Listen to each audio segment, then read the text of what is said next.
45 years in keeping Louisville weird, Electric Ladyland has been there for all your eccentricities. While they do offer the best smoking supplies out on the market today, there's a whole lot more to check out. From ashtrays and blacklight posters, to records, incense and burners, and items to stock your metaphysical supply. They're open from 10 to 10, 7 days a week, located at 2325 Bardstown Road in Louisville, Kentucky, and at electricladyland420.com. Roll out.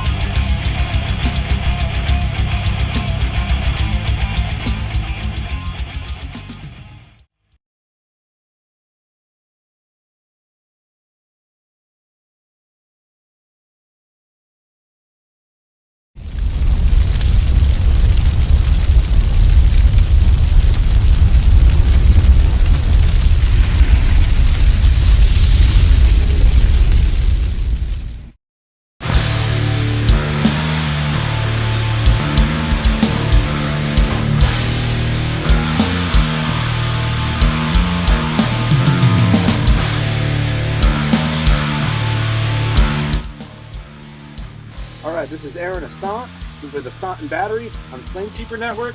And my guest today is Dominic Cagliastro from the bands The Horn God and L'Uomo Nero. And there's some really, really great bands out of Albuquerque. So welcome, Dominic. How you doing today? Thank you, Aaron. Great. I appreciate it. How are you doing? I'm doing fantastic, man. It's good to have you on today. Thank you. I guess just to start it off, my first question would be, how did you get started playing on music? And, like what kind of bands or songs got you into wanting to be a musician?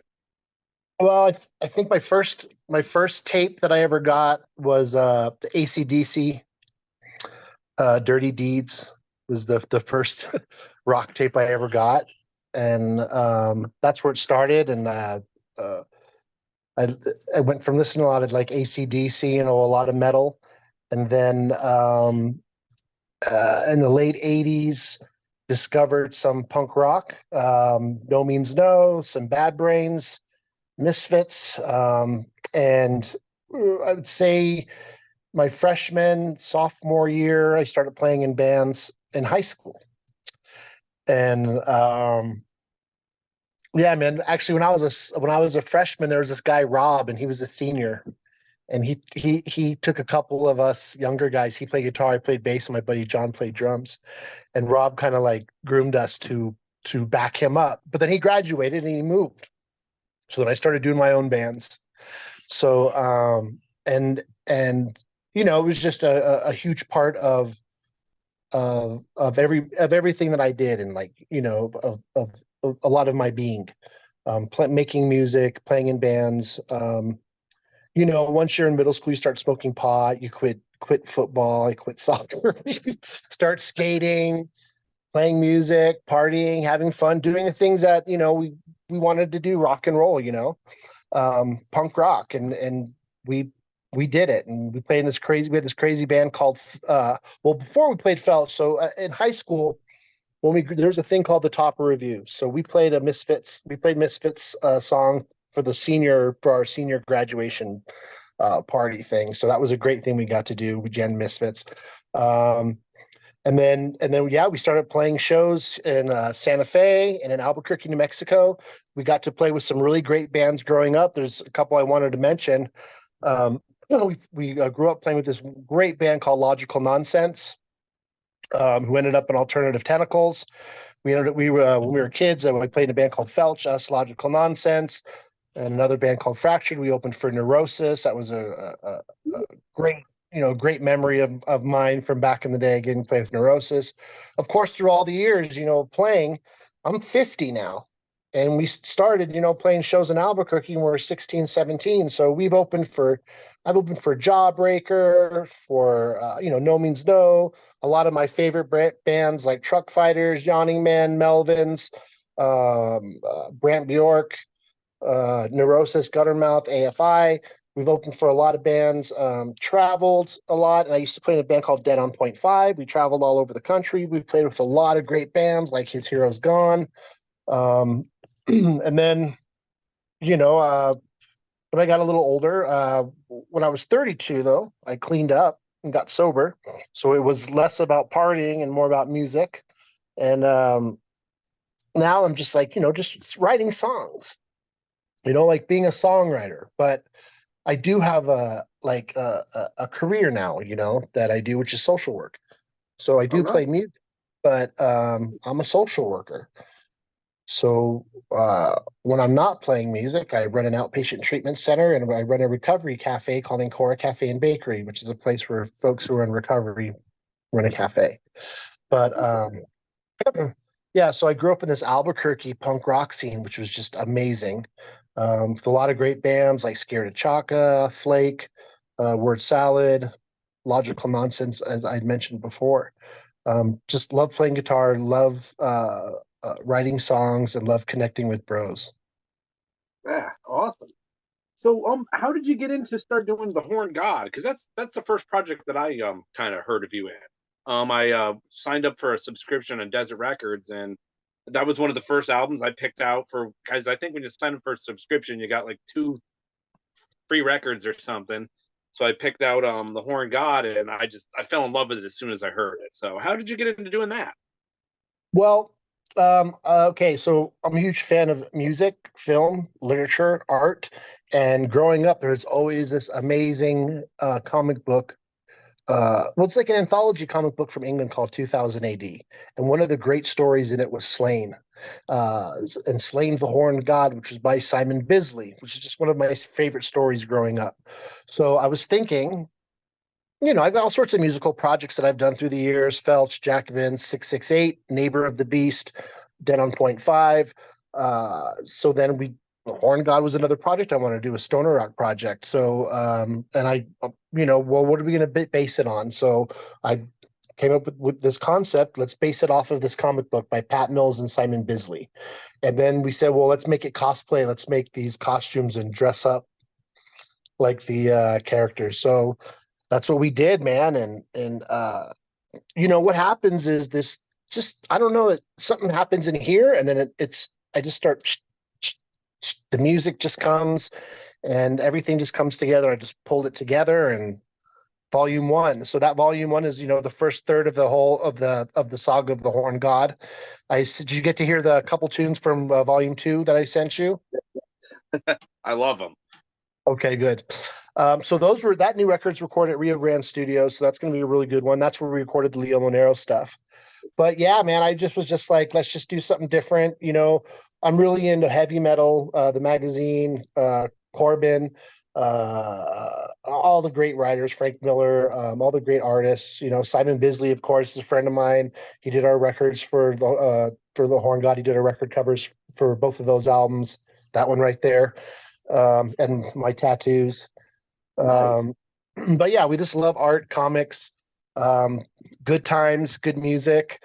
And that's what we like to do: hang out, make music. Oh, You know, one of the things that I love about, like I said, the Horn God and that album especially, is that it always feels like it's on the verge of just going out of control, but it never quite does. It really kind of balances that line really well. I enjoy that. So where did you find the guys that you play with? The other 2 guys in the band, Robson, I believe, is on Robson Guy on bass, and Luke, is it Seelaw, I believe, or how do you pronounce his last name? yes, Luke Seelaw. So Luke plays in the Horn God now. He's on volume 2, and he plays in Leo Monero. Yeah, Tim Nixon played on the original Horn God album. gotcha. He's our original drummer, and he was my drummer for many years in Dead on Point 5, and he was actually the original drummer for Leo Monero. So look, I've been playing in Albuquerque for a long time. So when I one night I'm in the bar, my band's playing, and I hear a guy setting up the bass for his bass player, and I just hear a few little licks, man. I'm like, that's a ringer. So I just made a mental note: the guitar player for that band plays bass, and he's bad as fuck. Just remember that. And his name was Robson, you know? And I needed a bass player one time, and he said that he would do it but then my actual bass player ended up being able to make it, but I knew Rob would be willing to play with me. So eventually me and Rob developed a relationship and we became great friends, and he's been playing with me for years now, almost 10 years now. Tim, the original drummer for the Horn God, he's one of my best friends, one of my longest relationships, besides, me and my dad and my sisters. We met, this guy brought his drums to an open mic. And someone told me, man, this guy brought his drums to the open mic and just jammed, and he was awesome, and you should jam with him. So Tim and I got together and we started a band called Dead on Point 5. I think I sent you a couple Dead on Point 5 songs. That was like Dead on Point 5 is like a real cross between No Means No and Caius. Notey, it's got a lot of that stoner vibe, but it's pretty notey. Proggy, kind of like proggy stoner rock. But Tim had a daughter, and he's taking a break for now. So Rob mentioned Luke, and Luke's great. Luke's a ringer. He plays in many bands here in Albuquerque. He's very, very, very, very talented, very well-rounded. Also very consistent, and you can just count on him. He's a great drummer. So, and we also had a lot of fun writing Volume 2 together, because me and Luke and Rob wrote that one together, and then we had great time recording at Rio Grande Studios, both those projects. Cool. But yeah, those guys are just local badasses. Rob plays guitar and sings in a band called Stem Ivory, and he's been playing he's a ringer. Okay, Rob's just an amazing bass player. He can play many styles, just a great bass player. Now, you have, like I said, you have the Horn God, and you also have L'Uomo Nero, which are two totally, I would call them totally different bands. I mean, there's something definitely links them as far as the musicians, but they're definitely different styles. Now, how did you come up with the L'Uomo Nero project and decide that was kind of going to be maybe less like heavy metal and more kind of just a straight up rock and roll project? Well, dude, it's like, okay, remember how you were saying like the stuff seems like it's almost out of control, like it's almost, but it's, so I have a little bit of mania. I have some mania, and look, you can do displacement. So we can take our stuff, our neurodivergence, and we can vomit it all over, or we can hone it in like a laser beam. And when I'm having this mania type things, my brain is on fire, and things just light up, and things connect, and things just come from the heart and from the soul. And the L'Uomo Nero, I don't know where it comes. I guess I call it sublimation, and that's what Freud would call it. And it's so a friend of mine died, and so it was kind of a traumatic thing to deal with. So with that came the story about Nico Lioscuro, the occult detective. So the whole story is about this guy who has a dissociative disorder, and he like goes like this, and then when he goes like this, everything's black and white, and he's like a noir detective. And he's trying to figure out what happened to this old partner of his who they found dead. So the connection between the Innsmouth is Shadow over Innsmouth, and the connection of the murders. It's just that my friend was like strung out. And like in Innsmouth, the worse, the older you get, the more you look like a fish person, So the further you get into your drug use, the more you look like an addict. So it's just that the metaphor for the older we get, the deeper we get into our addiction, the more you can see it on us. As I was trying to find out what happened, like trying to do my own investigation, it was like my friends all don't get involved because there's like drugs, someone dying, lots of fucked up shit going on. They never found out what happened. So this is a way for me to sublimate this fucked up thing that had happened, and turn it into art, Awesome, and man. that's what we did. A way to kind of deal with that emotion and trauma, you know? To process the grief, and that's what it's following the protagonist through the stages of grief. The first song on Diamo is about getting over just getting over the death of his mother, and kind of, we all come of age, but understanding that death is a part of life, but then a new turmoil happens, and this is what we go through. And I'm in recovery for 18 years. So a part of, if you heard, the clue, right, was chasing ghosts while pursued by demons. So Yes. it's, the demons is addiction. And when you lose somebody, how are you going to handle it? Process it or go back. So I decided to process it through the music, the art, the companionship of my bros. Well, what I love about it, like the lyrics, like I said, you can tell it's so personal. And one of the songs, it's the third song on the first EP, and the opening line to that is one of my favorite lyrics of all time, from anyone. If you lead a horse to water, you can't make him drink, but you can salt the earth oats while the stubborn stallion sleeps. To me, that is Yeah. just brilliant line. I mean, I was listening Well, to that. thank you. I was listening to that with my dad today. We were listening to some of the records because me and him were pretty close, and we like to listen to music together. And I was showing him some of your stuff, and he was just blown away by it, and he really loved it. So it's really cool that that lyric, and it can bring people together and stuff like that. So it's a really great lyric, man, and it really touched me. So I just wanted to let you know that. Well, thank you. It's, yeah, dude, all that stuff really came from my heart and my soul. And um, there's, it's just is what it is. And that music is made for the sake of making music. Um, and the joy of making music, that's music for the sake of music. And it's funny that you say, because you're being in recovery. My dad was able to relate to some of the lyrics too. He's actually been sober now for 24 years.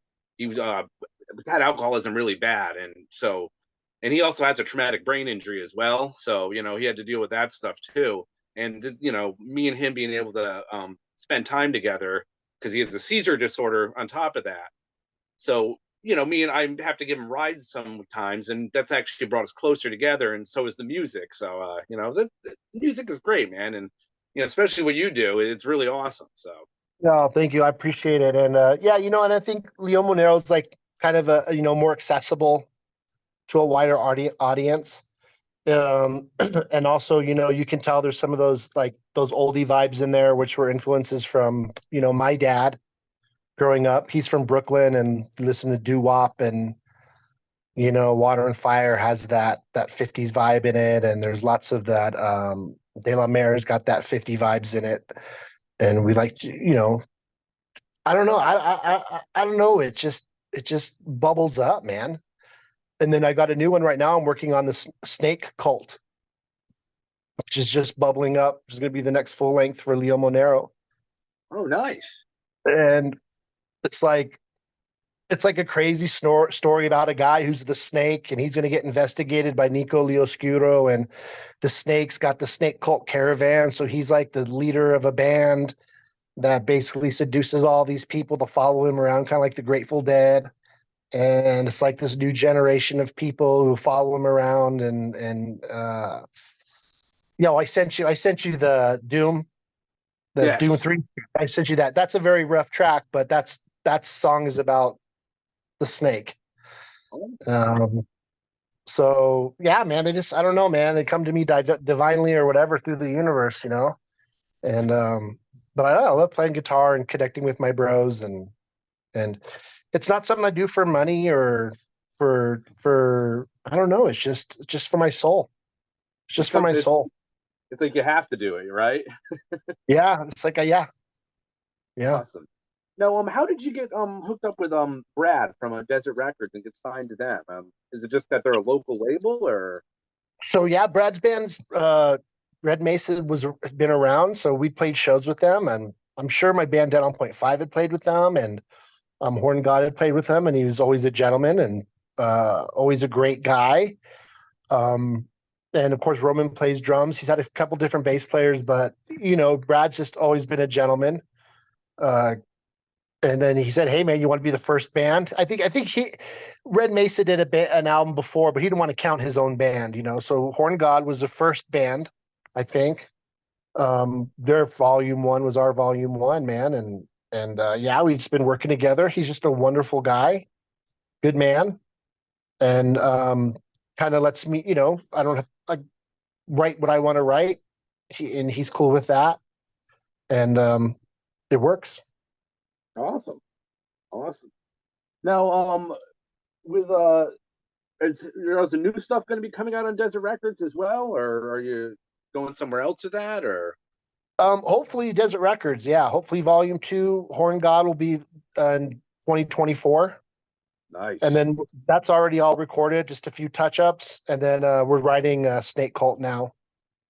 Awesome. So that's probably going to be about 9 or 10 new songs. Now, do you have any plans for touring for either band, or do you just mostly play local? Because I know it's pretty expensive to get out there and go to other places. Yeah, well, yeah, man. I'm 50, bro. And I'm married. And I've got my businesses. So I would like to do some out of town shows. We'll see. I think Horn God would be great on some good stoner rock festivals if we could get on a couple of those. We'd be down. But it's Rob's got a job. I've got my job, my career. But we'd like to do some festivals for sure. But right now, what we've got on the books is just a couple shows in December for our release party for these records. We've got a couple shows here in Albuquerque. And other than that, we're just kind of like recording artists. You know what I mean? Yep. We at my cafe, I do have a couple of performance spaces at the cafe, so we host open mic. So sometimes I'll play at the open mic there.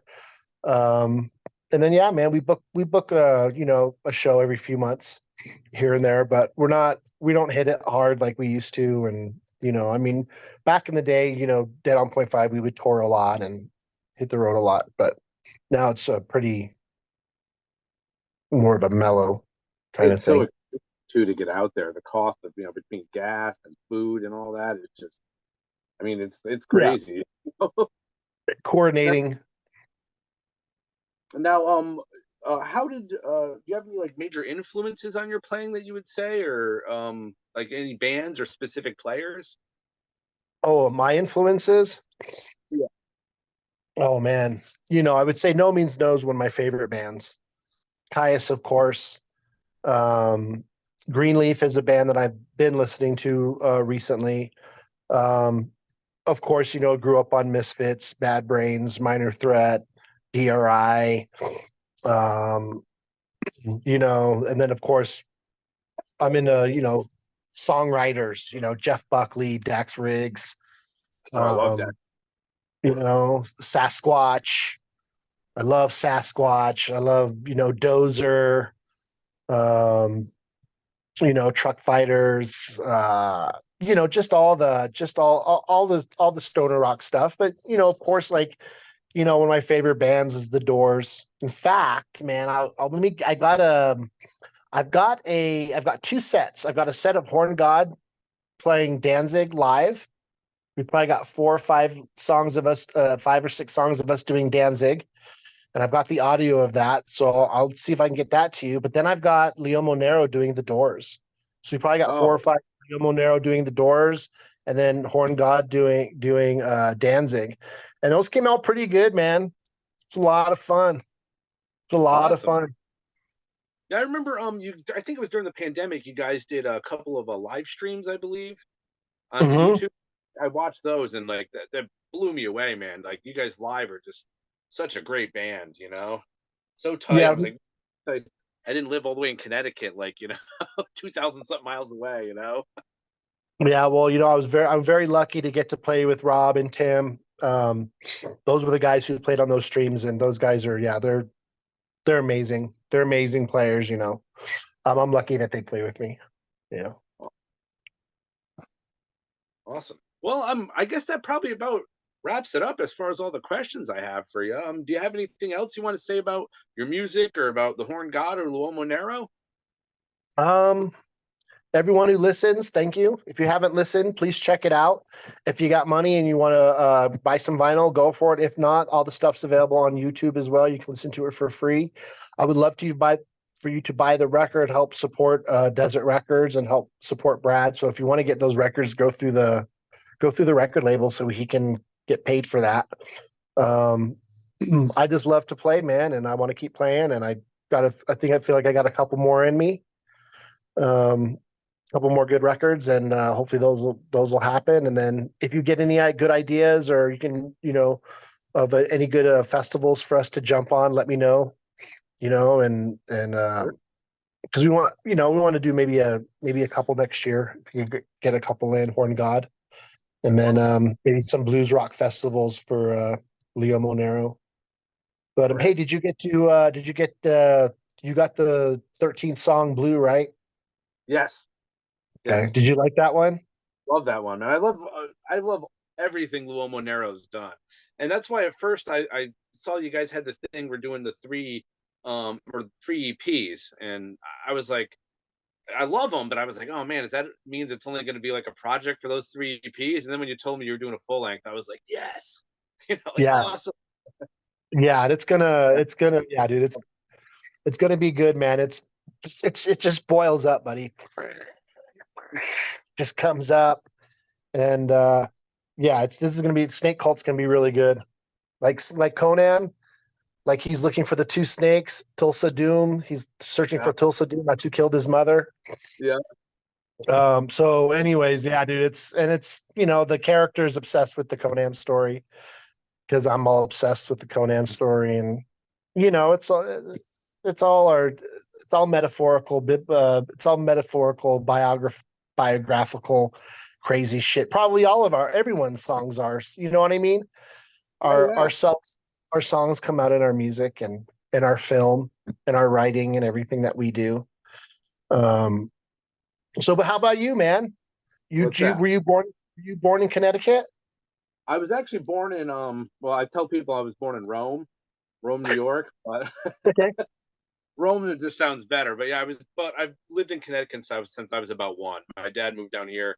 He got a job working at Electric Boat, welding submarines, and I've lived down here pretty much my whole life.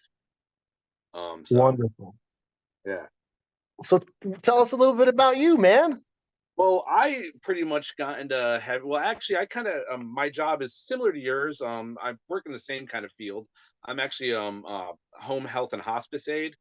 So I take care of people that are on hospice or that are handicapped or need help and stuff like that. So I do that for a living. And as far as music, I just I got into heavy music. Actually, there was a punk rock show up the road from my house when I was about 14.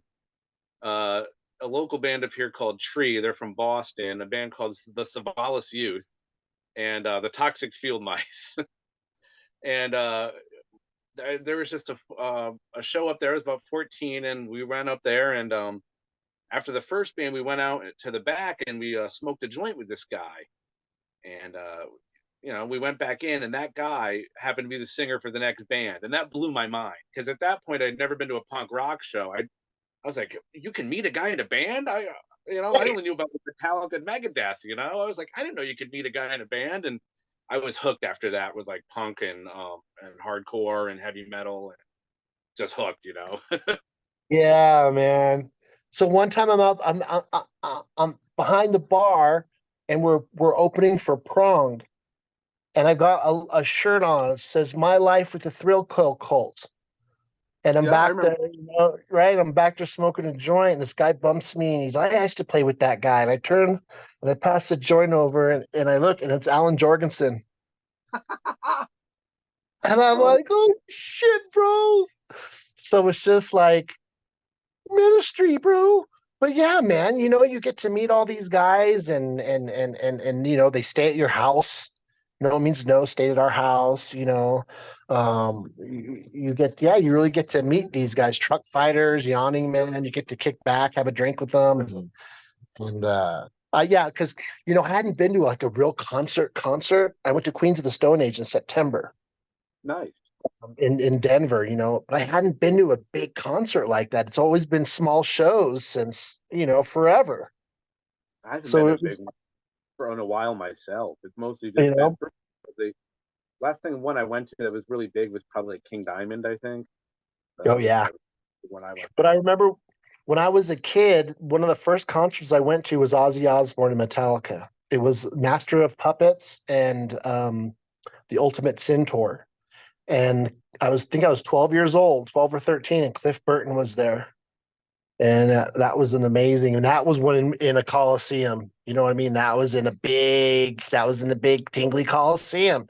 But then, yeah, dude, then I went to Ray's Ramp, and it was a punk rock show, and it was like, you know, we opened for Jawbreaker, and it was like, it was like you just described, dude. It just changes your whole idea of what rock can be, and you know, yeah, hearing Bad Brains' Eye Against Eye just totally blew my mind.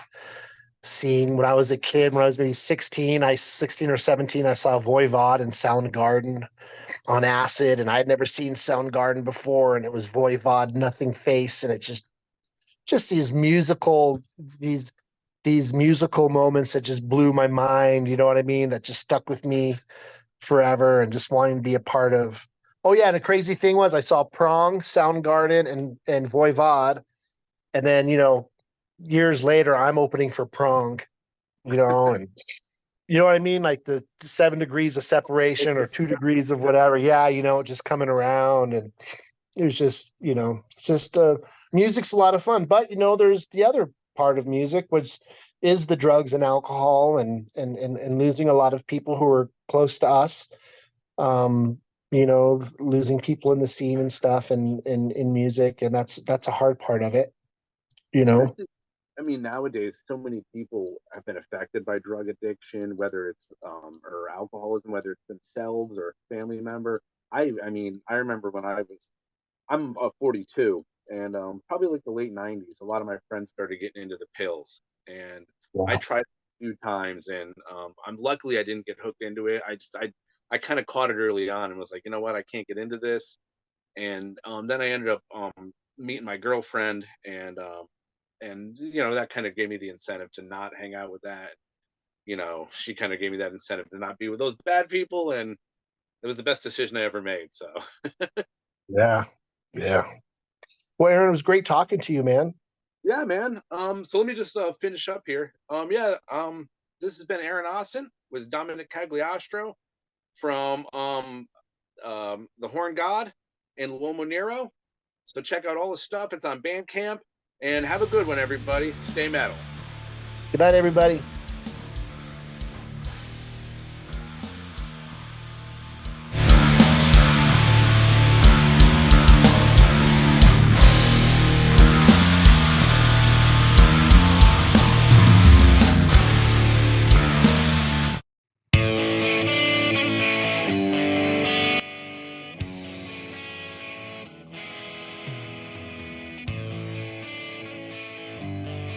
Maxwell's House of Music in Jeffersonville, Indiana is the premier 12,500 square foot music superstore that has served both the southern Indiana and Louisville, Kentucky metro area for over 4 decades. Originally founded by Marvin and Beverly Maxwell in the 70s, this gym remains a Maxwell family-owned business. Mark Maxwell, along with his business partner, Whitney McNichol, continue the reputation as being a national resource for all things music. In 2022, the iconic Guitar Emporium of Louisville relocated to Maxwell's Music, creating the largest independently owned showroom in the region. The retail offerings at Maxwell's Music includes a huge selection of guitars, basses, amplifiers, effects pedals, modeling amps, keyboards, drums, banjos, mandolins, ukuleles, sound systems, stage lighting equipment, and accessories.